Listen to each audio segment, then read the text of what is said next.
Tim Fischer received his Bachelor of Science and Master Science degree in Electrical Engineering and Information Technology from ETH Zurich in 2018 and 2021 respectively, where he's currently pursuing a PhD degree in the Integrated Systems Laboratory.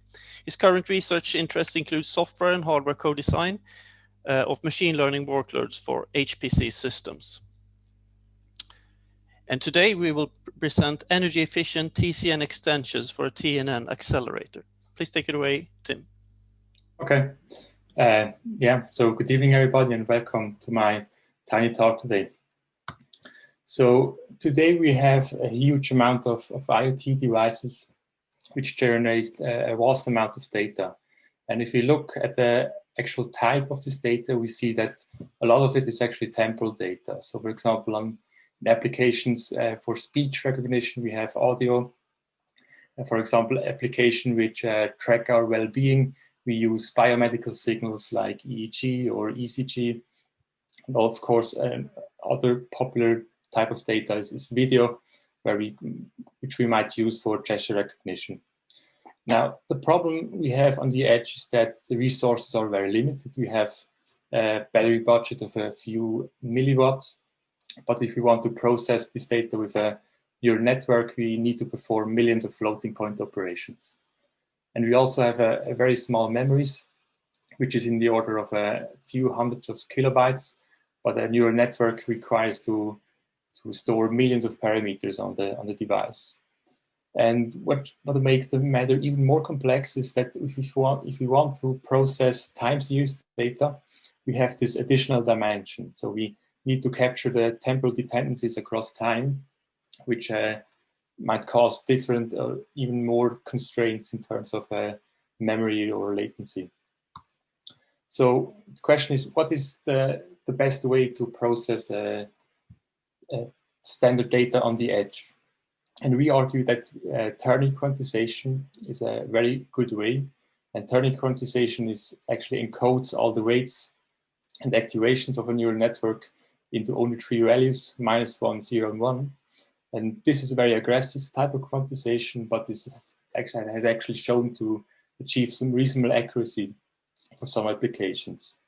Now, compared to a binary accuracy, where we only have 2 values, this actually achieves a better accuracy, of course, because we have a higher precision.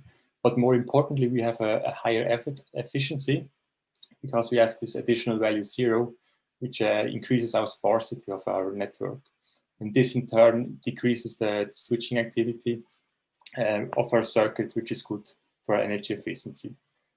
Now, in our lab, we have developed a hardware accelerator for ternary neural networks called CUTIE, which stands for Completely Unrolled Ternary Inference Engine. And this achieves a peak energy efficiency of up to 3.1 peta operations per second per watt in a potential 7 nanometer implementation, so extremely energy efficient. Now, CUTIE is very efficient when it comes to processing CNN layers, but processing time series data on the edge is a little bit more complex.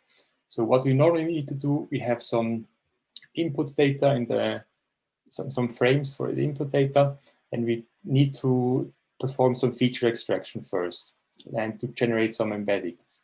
And this would normally be done with a CNN. Now, in the next step, we have those embeddings, and we somehow need to capture the temporal dependencies across time. So we would kind of need a sort of an RNN. And then in the end, we also need to classify the output because we need a result on the device itself. So we also need to have, for example, a fully connected layer.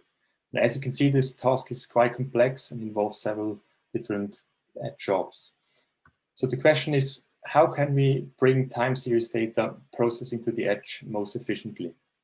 And our solution to this problem is a ternary temporal convolutional neural network called TCNs.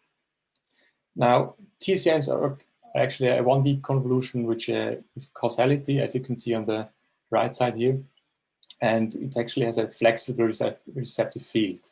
So this kernel of the convolution can actually be stretched across time, which we also call the dilation of a convolution. And this actually allows us to capture both the long-term and the short-term dependency of our input data. But the advantage of TCNs is that they are very similar to CNNs, so they have very high parallelism and rather low memory requirements. And if we compare them to common RNNs, we achieve very competitive accuracies. So in this talk, I will show you how we can ternarize, those TCNs, and I will show you how we can actually map those 1D TCN layers to 2D CNN layers, and therefore reuse the existing hardware of our accelerator and leverage the energy efficiency and the high parallelism of this accelerator. But first, let's talk a bit about this accelerator I mentioned. And it actually is designed on a few design principles. The first one is that we want to minimize the data movements. And this is done by having local memories for both the weights and activations. So in the weight memory, the entire network weights are stored. And we store all the inputs on the activation memories. We also keep local buffers, both the activations and the weights. And what we try to do here is we maximize the data reusability. And CUTIE actually is able to only load each activation in each weight exactly once. And this is in stark contrast to other accelerators, which perform iterative computation of a convolution and therefore need to reload data multiple times. Now, this is only possible because CUTIE actually fully unrolls the inner product of a convolution. And in normal circumstances, this would be extremely expensive. But in the ternary quantization, those ternary multiplications are extremely simple. So we can have a lot of them. For example, in one such a compute unit, which computes one output channel, we have over 800 such ternary multipliers. And we have one compute unit per output channel. So we have over 80,000 MAC operations happening in one single cycle. And the last design principle of CUTIE is that we want to minimize the switching activity of our circuit. And this can be done by exploiting the sparsity of our weights and activations. But that much about the hardware accelerator. So now I'll show you how we can actually map those TCNs to CNN layers and leverage the hardware of our accelerator. So on the left, you can see such a TCN with a dilation of 4. And we can actually transform this to a 2D feature map where the width is equal to the dilation of the TCN. And what we do is we take the zero paddings caused by the causality of the TCN and put them on top of our feature map. And then we take the actual input data and just put them on the bottom of our feature map. So let's have a look at some examples. Here we have a TCN with a dilation of 1, which captures the short-term dependencies. And the corresponding 2D feature map is just the transpose of this input data. Now, if we increase the dilation to capture long-term dependencies, we have a feature map of width 4.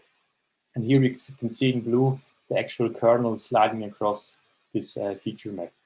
And in the dark blue areas, we have the actual weights of the TCN kernel, and the light blue weights are just padded with 0. So we have some additional sparsity in our kernel, which is great for energy efficiency. Now, let's talk about how we implement this in the current hardware.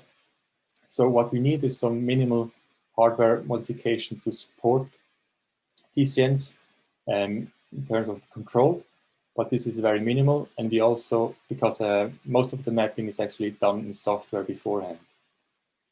And what we additionally need is some way to store those embeddings, which are generated by the CNN, so the extracted features kind of. And for this, we need a new TCN sequence memory. Now, the good thing is that this data is actually, the dimension of this data is very small compared to the input frame, so this does not account, it's not very large. So what does it mean in numbers? So as mentioned before, we have some minimal control modifications to the hardware and an additional activation memory. And in a GF22 nanometer technology, with a total area of 1.86 square millimeters, actually only 1% of the overall area accounts for the TCN support. So we get this additional TCNs extensions for a very low cost. Now, to measure power and energy, we have trained and ternarized neural network on the DVS gesture dataset, which is a dataset for gesture recognition, and we achieve an accuracy of 92.6%. Now, this neural network consists of 5 CNN layers, and here we achieve a peak energy efficiency of up to 910 tera operations per second per watt. Then we have some additional TCN layers to capture the temporal dependency in our data. And as you can see, those TCNs actually contribute very little to the overall energy per experience. And in the last step, we have a fully connected layer which is able to classify our data. Now, on average, we have a energy efficiency of 450 tera operations per second per watt, and energy per inference of only 1 microjoule. So to conclude, I've showed that ternary TCNs are very well suited for processing temporal data on the edge, because we can actually map them onto 2D CNN layers and reuse the existing hardware of a CNN accelerator, and we can kind of outsource the hard work to software and only take into account the 1% hardware area increase for TCN support. And because we reuse the existing hardware architecture, we achieve an exceptional energy efficiency of up to 910 tera operations per second per watt in a GF22 nanometer implementation. So yeah, this was my talk. Thanks for your attention, and I'm happy to answer any questions. Thanks a lot, Tim. It's really exciting stuff. So I personally enjoyed that.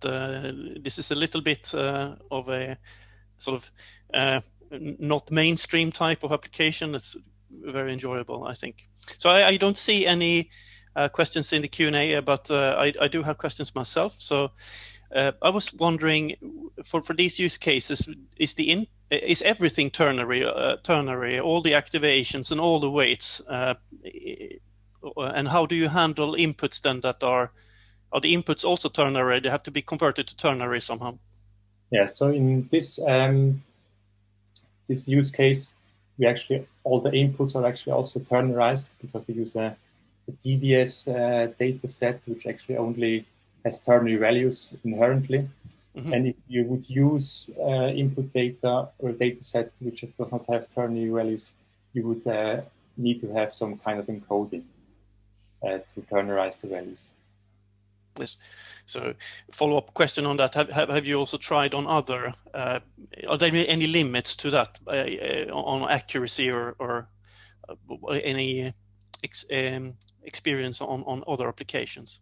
Yes, we have tried other networks, for example, on the Cypher-10 network, and which is, of course, is not ternary data.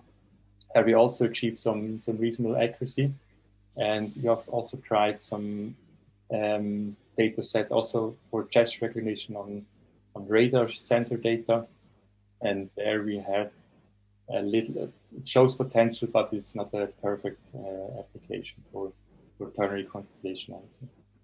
Mm. Okay, thank you again. Of course, I do want to thank all our sponsors. So the premier sponsor, Newton, with their automated TinyML solutions. Executive sponsors, ARM, and we organized also a very nice panel that we witnessed just now. Edge Impulse as well. Jan was there and presented some of their work just now as well. Then also Qualcomm, working on advancing AI research to make efficient AI ubiquitous. Sentient, working on chip solutions to do ultra low power, high performance, deep neural network processors. Then our platinum sponsors, Infineon, we've had keynote from Wolfgang from Infineon earlier today. Reality AI, working on advanced sensing with Edge AI and TinyML.